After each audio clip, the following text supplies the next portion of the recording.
ومن اضل ممن يدعو من دون الله من لا يستجيب له الى يوم القيامة وهم عن دعائهم غافلون۔ کتاب تقویۃ الایمان، چوتھا باب، شرک فی العلم کی تردید۔ اس کا عنوان اللہ تعالیٰ کے علاوہ کسی کو نہ پکارو۔ سورۃ الاحقاف میں اللہ رب العالمین فرماتے ہیں وَمَنْ أَضَلُّ، اور اس سے بڑھ کر کون گمراہ ہوگا، مِمَّنْ يَدْعُو مِن دُونِ اللَّهِ، جو اللہ تعالیٰ کو چھوڑ کر ایسے شخصوں کو پکار رہا ہے، مَن لَا يَسْتَجِيبُ لَهُ إِلَى يَوْمِ الْقِيَامَةِ، جو قیامت تک بھی اس کی بات کا جواب نہ دے سکیں گے، وَهُمْ عَنْ دُعَائِهِمْ غَافِلُونَ، بلکہ وہ اس کی پکار سے بے خبر ہے۔ یعنی مشرک شخص پرلے درجے کا بے وقوف ہے، اللہ تعالیٰ جیسے قدرت و علم والے کو چھوڑ کر دوسروں کو پکارتے ہیں، جو نہ تو ان کی پکار سنتے ہیں اور نہ کسی بات کی ان میں قدرت و سکت ہے۔ اگر یہ لوگ ان کو قیامت تک بھی پکارتے رہے تو وہ کچھ نہیں کر سکتے۔ معلوم ہوا کہ جو لوگ بزرگوں کو، نیک لوگوں کو دور سے پکارتے ہیں اور انہیں پکار کر صرف یہی کہتے ہیں کہ یا حضرت، یا شیخ عبد القادر جیلانی، یا فلاں یا فلاں، تو یہ شخص اللہ کے ساتھ شرک کرتا ہے۔ کیوں؟ ایک غائب شخص کو پکارنے کی وجہ سے اس میں شرک آیا، یعنی اس شخص کا یہ عقیدہ اور اعتقاد ہے کہ وہ دور اور قریب دونوں سے سنتا ہے۔ جیسا کہ پچھلے درس میں ہم نے کہا تھا کہ اللہ رب العالمین نے کچھ ظاہری چیزوں کو معلوم کرنے کے لیے انسانوں کو کچھ چیزیں دے دی ہے۔ یعنی آپ کے سامنے کوئی شخص بیٹھا ہے، آپ اس کو اپنی بات سمجھا سکتے ہیں، وہ آپ کی بات سن سکتا ہے، لیکن یہی شخص اگر غائب ہو یا دور ہو تو یہ صفت اس سے ختم ہو جاتی ہے۔ اب یہ صفت اس میں ماننا اور اس کے لیے ثابت کرنا، یہ اللہ کے ساتھ شرک ہے۔ تو یہ شخص یہ اعتقاد رکھتا ہے کہ یہ دور اور قریب دونوں سے برابر سنتا ہے، حالانکہ یہ الہی اللہ رب العالمین احکم الحاکمین کی شان ہے۔ تو اس وجہ سے اللہ رب العالمین نے سورۃ الاحقاف میں کہا وَمَنْ أَضَلُّ مِمَّنْ يَدْعُو مِن دُونِ اللَّهِ مَنْ لَا يَسْتَجِيبُ إِلَى يَوْمِ الْقِيَامَةِ، اس شخص سے بڑا ظالم کون ہوگا جو اللہ کے علاوہ اور لوگوں کو پکارتا ہے، اور ان کی حالت کیا ہے؟ قیامت کے دن تک وہ ان کی پکار کا جواب نہیں دیتے، اور جواب تو دور کی بات، وہ ان کی پکار میں سے ہی غافل ہیں۔ تو یہ شان اللہ کی ہے کہ اللہ دن ہو یا رات ہو، دور ہو یا قریب، ہر جگہ سے اپنے بندوں کی بات سنتا ہے۔ اللہ کے علاوہ جو بھی ہے تو وہ اس صفت کے ساتھ متصف نہیں، اور اللہ کے علاوہ یہ صفت کسی اور میں ماننا یہ شرک ہے۔ اسی وجہ سے قیامت تک ان کو پکارتے رہیں تو یہ لوگوں کی دکانداری ہے، یہ پیٹ اور جیب کی باتیں ہیں۔ اگر یہ باتیں وہ نہ کرے تو ان کے پیٹ وہ خالی پڑ جائیں گے، ان کے جیب خالی ہو جائیں گے کہ فلانا نے یہ کیا، فلاں ولی نے یہ کیا، فلاں ولی نے یہ کیا۔ اس وجہ سے میرا مخلصانہ مشورہ ہر مومن مسلمان بہن بھائیوں کو ہے کہ وہ قرآن کا ترجمہ پڑھے، وہ نبی علیہ السلام کی احادیث کا لفظی ترجمہ پڑھے، تاکہ پتہ چلے ان کو کہ یہ جو چیزیں جو لوگوں میں مانتے ہیں یہ وہی شرک ہے جو ابو جہل اور نبی علیہ السلام کے دور میں مشرکین مکہ کیا کرتے تھے۔ اسی طرح نفع و نقصان کا مالک صرف اللہ تعالیٰ ہی ہے۔ سورۃ الاعراف 188 نمبر آیت میں اللہ رب العالمین احکم الحاکمین فرماتے ہیں قُلْ لَا أَمْلِكُ لِنَفْسِي نَفْعًا وَلَا ضَرًّا، اے محمد الرسول اللہ صلی اللہ علیہ وآلہ وسلم کہہ دیجئے مومنوں کو لا املک لنفسی نفعا ولا ضرا، میں اپنے لیے اختیار نہیں رکھتا نفع کا اور نہ اچائی کا اور نہ برائی کا، یعنی نہ میں اپنے لیے برائی کا اختیار رکھتا ہوں اور نہ اچائی کا، الا ما شاء اللہ، مگر وہ جو اللہ چاہے، وہ بھلائی جو اللہ مجھے دینا چاہے یا وہ تکلیف جو اللہ مجھے دینا چاہے، وَلَوْ كُنْتُ أَعْلَمُ الْغَيْبَ، اور اگر میں غیب کا علم جانتا، لَاسْتَكْثَرْتُ مِنَ الْخَيْرِ، تو میں اپنے لیے خیر کو جمع کرتا، زیادہ کرتا خیر کو، وَمَا مَسَّنِيَ السُّوءُ، اور مجھے کبھی تکلیف نہ پہنچتی۔ انسان حیران ہو جاتا ہے کہ اللہ کے کلام پر سب مسلمانوں کا عقیدہ ہے، تو اس آیات سورۃ الاعراف کے 188 نمبر آیت کا ترجمہ ان پیر اور فقیروں کو سمجھ کیوں نہیں آتی؟ اللہ کے رسول خود فرماتے ہیں، میں اپنے لیے، میں محمد رسول اللہ جو افضل البشر ہے، جو اللہ کے مخلوق میں سب سے افضل انسان ہے، میں اپنے لیے برائی اور اچھائی کا اختیار نہیں رکھتا، مجھے عیب کا علم نہیں، اگر ہوتا تو میں اپنے لیے خیر کو جمع کرتا، اگر ہوتا تو مجھے تکلیف نہ پہنچتی۔ ان انا الا نذیر و بشیر، میری ذمہ داری کیا ہے؟ میں تو صرف ڈرانے والا ہوں اور خوشخبری دینے والا ہوں، میرا کام دعوت دینا ہے۔ تو ان مولویوں کو، ان پیروں کو بھی چاہیے کہ اللہ کے دین کی طرف صرف دعوت دے، لوگوں کو ڈرائے، اور اسی طرح قیامت عذاب سے، اللہ کے غضب سے، غصے سے، اور دینی کام کی طرف ترغیب دے۔ یہ تو صرف جیب کی بات ہے اور پیٹ کی بات ہے کہ فلانا شخص غیب کی علم جانتا ہے، فلانا پھر یہ کرتا ہے، وہ کرتا ہے، میں آپ کی یہ کر دوں گا، تعویذ بنا کے میں آپ کی اتنی مشکلات حل کر دوں گا۔ یہ 5,000 اور 10,000، 15,000، 20,000 اور کچھ لوگ لاکھوں روپے اس پہ خرچ کر دیتے ہیں۔ تو یہ چیزیں صرف پیٹ کی پوجا اور جیب کی پوجا ہے۔ اسی وجہ سے اللہ کے رسول علیہ السلام کے ہاتھوں سے کتنے بڑے معجزے ہوئے۔ ان کی انگلیوں سے جب پانی نہیں تھا، اللہ کے رسول علیہ السلام کے ساتھ 1400 صحابہ تھے، تو اللہ کے رسول علیہ السلام نے کہا کہ کسی کے پاس اگر پانی ہو تو لے کے آئے۔ تھوڑا سا پانی تھا، اللہ کے رسول نے اس میں اپنے ہاتھ رکھا، تو اللہ کے رسول کے ہاتھوں کی انگلیوں کی پوروں سے وہاں پر چشمے پھوٹ پڑے، اور لوگوں نے اپنے جانوروں کو پانی پلایا، جس نے وضو کرنا تھا وضو کیا، جس نے غسل کرنا تھا غسل کیا، جس نے پینا تھا پی لیا، اور اپنے تمام برتن بھر دیے۔ اسی طرح اللہ کے رسول علیہ السلام کے ہاتھ سے چاند کا 2 ٹکڑے ہونا، اتنے بڑے بڑے معجزات ہوئے۔ اللہ کے دین کو لوگوں کو سکھایا،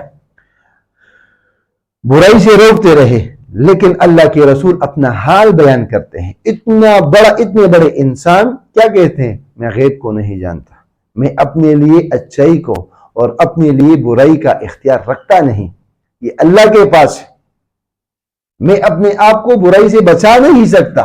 کیوں؟ اللہ کے رسول علیہ السلام توحید کے لیے آئے تھے، اور توحید کا معنی کیا ہے؟ کہ عبادت اور علم اور تصرف سب اللہ کے لیے ثابت ہو، اللہ کے مخلوق میں کسی کے لیے نہ ہو۔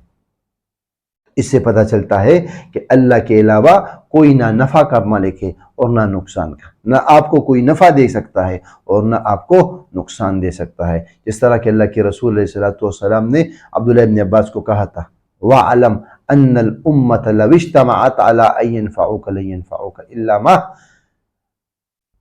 اے میرے چچا کے بیٹے، اس بات کو جان لے، اگر ساری دنیا اس بات پر جمع ہو جائے کہ آپ کو نفع پہنچا سکے، نہیں پہنچا سکتے مگر وہی نفع جو اللہ نے آپ کی تقدیر میں لکھا ہوگا۔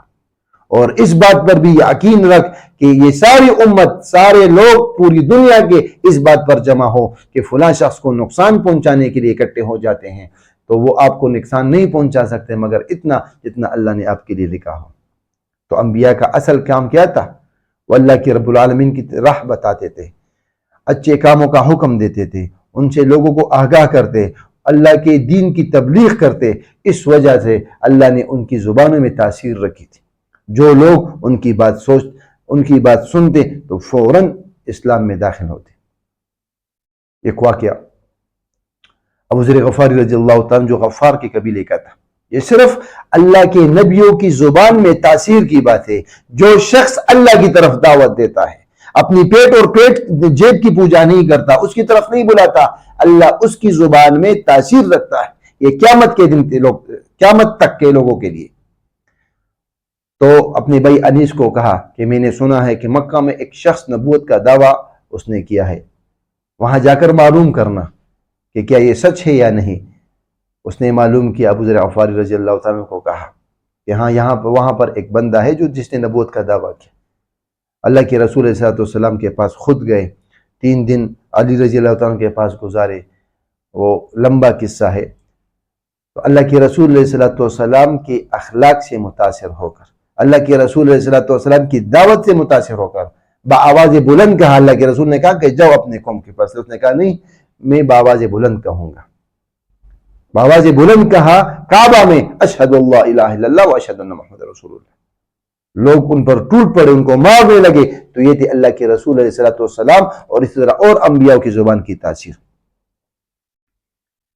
تو یہ کوئی بڑا ہی نہیں کہ انہیں تصرف عالم کی قدرت دی گئی ہو، جسے چاہے مار ڈالے، جسے چاہے بیٹا دے، بیٹی دے، کسی پر بلا ٹال دے، کسی کو صحت دے، کسی کو شکست دے، کسی کو فتح دے۔ یہ لوگوں نے پتہ نہیں عجیب سے عقیدے رکھے ہوئے ہیں کہ ان لوگوں کے اختیار میں اللہ رب العالمین نے یہ دی ہیں کہ وہ شکست بھی دے سکتے ہیں، فتح بھی دے سکتے ہیں، اولاد بھی دیتے ہیں، اور اس طرح باقی اور چیزیں دیتے ہیں۔ اس وجہ سے انبیاء جتنے بھی گزرے ہیں، آدم علیہ السلام سے لے کر محمد رسول اللہ صلی اللہ علیہ وآلہ وسلم تک، وہ غیب دان نہیں، یعنی غیب کا علم رکھنے والے نہیں۔ اور اللہ کا کلام قرآن مجید یہ چیخ رہا ہے، پکار رہا ہے، اعلان کر رہا ہے کہ اللہ کے علاوہ کوئی عالم نہیں، اللہ کے علاوہ غیب کا علم کوئی رکھنے والا نہیں، اللہ کے علاوہ تصرف کر نہیں سکتا کوئی۔ تو یہ کوئی بڑی بات نہیں کہ اللہ ان کے غیب کی کنجیاں دے، ان کو غیب کی باتیں بتائیں کہ فلاں کے ہاں اتنی اولاد ہوگی، فلاں تجارت میں فائدہ ہوگا، لڑائی میں فتح ہوگی یا شکست ہوگی۔ تو یہ باتیں اللہ رب العالمین نے ان کو نہیں بتائی، غیب کا علم اللہ رب العالمین نے کسی کو نہیں بتایا۔ تو اس وجہ سے وہی بھی اللہ رب العالمین نے انبیاء کے اختیار میں نہیں رکھا۔ نبی علیہ السلام نے ایک مرتبہ جبریل امین کو کہا کہ اے جبریل امین، آپ میرے پاس بار بار کیوں نہیں آتے، زیادہ کیوں نہیں آتے؟ میرا دل آپ کے ساتھ خوش رہتا ہے، جب آپ میرے ساتھ ہوتے ہیں تو مجھے آرام و سکون ملتا ہے۔ تو جبریل امین نے کہا کہ اے اللہ کے رسول، آپ کیا سمجھے کہ میں اپنی مرضی سے آتا ہوں؟ مجھے تو اللہ رب العالمین احکم الحاکمین بھیجتے ہیں۔ تو جبریل امین وہی لے کر آتے تھے، وہ بھی اللہ کے رسول کے اختیار میں نہیں تھا۔ آپ نے کیا واقعہ نہیں سنا تھا کہ روح کے بارے میں کچھ لوگ آئے تھے پوچھنے کے بارے میں، قُلِ الرُّوحُ مِنْ أَمْرِ رَبِّي، اس کا اگر آپ پس منظر دیکھیں گے، شان نزول دیکھیں گے، تو اللہ کے رسول علیہ السلام نے کہا تھا کہ میں آپ کو کل بتاؤں گا۔ اللہ کے رسول علیہ السلام پریشان تھے، وہی نہیں آئی، دوسرے دن بھی نہیں آئی، تیسرے دن پھر اللہ نے اپنے رسول کی تربیت کی لیے آیت نازل کی کہ کسی بات کو کرتے ہوئے، انجام دیتے ہوئے یہ نہ کہنا کہ انی فاعل ذلک عادہ الا ان یشاء اللہ ولا تقولوا لشیء انی فاعل ذلک عادہ، کسی چیز کو کرتے ہوئے نہ کہ میں کر دوں گا، نہیں، انشاءاللہ کہہ دیا کرے۔ اللہ نے اس کی تربیت کی، تو وہی بھی اللہ کے رسول علیہ السلام کی اختیار میں نہیں تھی۔ اس وجہ سے علم غیب کے متعلق اللہ کے رسول علیہ السلام کے بعض ارشادات۔ صحیح بخاری کتاب النکاح میں ایک حدیث ہے، اللہ کے رسول علیہ السلام کے زمانے میں ایک شادی تھی۔ اللہ کے رسول علیہ السلام اس شادی میں گئے، ایک چارپائی میں بیٹھے، تو کچھ چھوٹی بچیاں وہ کچھ گا رہی تھی، اور بدر میں جتنے بھی لوگ شہید ہو چکے تھے یا قتل ہو چکے تھے ان کو یاد کر رہی تھی۔ تو ان میں سے کچھ نے کہا وَفِينَا نَبِيٌّ يَعْلَمُ مَا فِي عَدْنُ، ہم میں ایک نبی ہے، پیغمبر ہے جو کل کے بارے میں جانتا ہے۔ فَقَالَ دَغِي هَذَا، اللہ کے رسول نے کہا اس کو چھوڑ دو، یعنی کہ ایک نبی کل کی بات کو جانتا ہے۔ وَقُولِي بِالَّذِي كُنْتِ تَقُولِينَ، اور باتیں جو کر رہی تھی میرے بارے میں وہ کیا کرے، خیر ہے، لیکن میں غیب کا علم نہیں جانتا۔ یعنی ربیعہ انصاریہ کی شادی کے موقع پر نبی کریم صلی اللہ علیہ وسلم ان کے پاس آ بیٹھے، بچیاں وہ گا رہی تھی، نبی علیہ السلام کے بارے میں ایک بات انہوں نے کہہ دی کہ ہمارے پاس ایک نبی بیٹے ہیں جو کل کی بات جانتے ہیں۔ اللہ کے رسول نے انہوں نے منع کیا اور اس بات سے انکار کیا کہ میں کل کی بات نہیں جانتا۔ معلوم ہوا کہ کسی بڑے سے بڑے انسان کے بارے میں یہ عقیدہ نہ رکھے کہ وہ غیب دان ہے، یعنی غیب کا علم جاننے والا ہے۔ شعراء اللہ کے رسول علیہ السلام کی تعریف میں زمین اور آسمان کی کلابیں ملایا کرتے ہیں، اور ایسے مبالغہ کہ اللہ کے رسول علیہ السلام کو پچھلے کا بھی پتا تھا، بعد کا بھی پتا تھا، سب پتا تھا۔ تو یہ سارا شرک ہے اور یہ کرنے والا مشرک ہو جاتا ہے، کیونکہ اللہ کے رسول علیہ الصلوۃ والسلام نے خود کہا وَلَا أَعْلَمُ الْغَيْبَ، میں غیب کو نہیں جاتا، لا املک لنفسی نفعا ولا ضرا، میں اپنے لیے اچھائی اور برائی کو نہیں مالک، اس کا اختیار نہیں رکھتا۔ اس وجہ سے عائشہ صدیقہ رضی اللہ تعالیٰ عنہ، جامع ترمذی میں ایک روایت ہے، وہ کہا کرتی تھی من اخبرک ان محمدا یعلم الخمس التي قال اللہ تعالی، جس شخص نے آپ کو خبر دی کہ محمد رسول اللہ ان 5 باتوں کو جانتے تھے، جس طرح سورہ النجم میں اللہ رب العالمین نے کہا تھا ان اللہ علمہ عند الساعہ، کہ اللہ کے پاس قیامت کا علم ہے، تو فقد اعظم الفریۃ، تو اس نے بہت بڑا بہتان اللہ کے رسول علیہ الصلوۃ والسلام پر باندھا۔ اس وجہ سے صحیح بخاری میں ایک روایت ہے، ام العلاء الانصاریہ رضی اللہ تعالیٰ عنہ فرماتی ہے اللہ کے رسول علیہ السلام نے کہا واللہ لا ادری وانا رسول اللہ ما يفعل بی ولا بکم، اللہ کی قسم میں اللہ کا رسول ہوں، لا ادری مجھے نہیں پتا، وانا رسول اللہ میں اللہ کا رسول ہوں، ما يفعل بی میرے ساتھ کیا کیا جائے گا، ولا بکم اور مجھے یہ بھی نہیں پتا کہ تمہارے ساتھ کیا کیا جائے گا۔ تو یہ تھے اللہ کے رسول علیہ الصلوۃ والسلام کی احادیث مبارک، یہ تھا اللہ کا کلام جو چیخ رہا ہے کہ اللہ کے علاوہ کسی کو غیب کا علم نہیں۔ حدیث مبارک میں اللہ کے رسول علیہ السلام خود فرماتے ہیں کہ مجھے غیب کا علم نہیں، میرے ساتھ کیا ہوگا مجھے نہیں پتا، مجھے 5 چیزوں کا نہیں پتا، مجھے قیامت کا نہیں پتا۔ اور کچھ بچیوں نے جب اللہ کے رسول کے بارے میں کہا کہ وفینا نبی یعلم عدن، تو اللہ کے رسول نے کہا کہ یہ میرے بارے میں نہ کہا کرو۔ تو اس درس کا خلاصہ یہی ہے، ہمیں ان قرآن کی آیات سے اور اللہ کے رسول علیہ الصلوۃ والسلام کی احادیث مبارکہ سے یہ معلوم ہوا کہ غیب کا علم صرف اللہ کے پاس ہے، اور اسی طرح نفع و شر کا مالک، خیر و بلائی کا مالک وہ بھی اللہ کے اختیار میں ہے۔ اللہ نے یہ اختیار اپنے مخلوقات میں سے کسی کو نہیں دیا، اس پر قرآن بھی گواہ ہے اور اس پر اللہ کے رسول علیہ الصلوۃ والسلام کی احادیث بھی گواہ ہے۔ ہمیں چاہیے کہ توحید کو سمجھنے کی کوشش کرے اور شرک کو اور ان کے اسباب سے اپنے آپ کو بچائے رکھے، تاکہ ہماری دنیا و آخرت دونوں کامیاب ہو اور ہم نجات سے ہمکنار ہو۔ وَأَقُولُ قَوْلِي هَٰذَا أَسْتَغْفِرُ اللَّهَ لِي وَلَكُمْ وَلِسَائِرِ الْمُسْلِمِينَ۔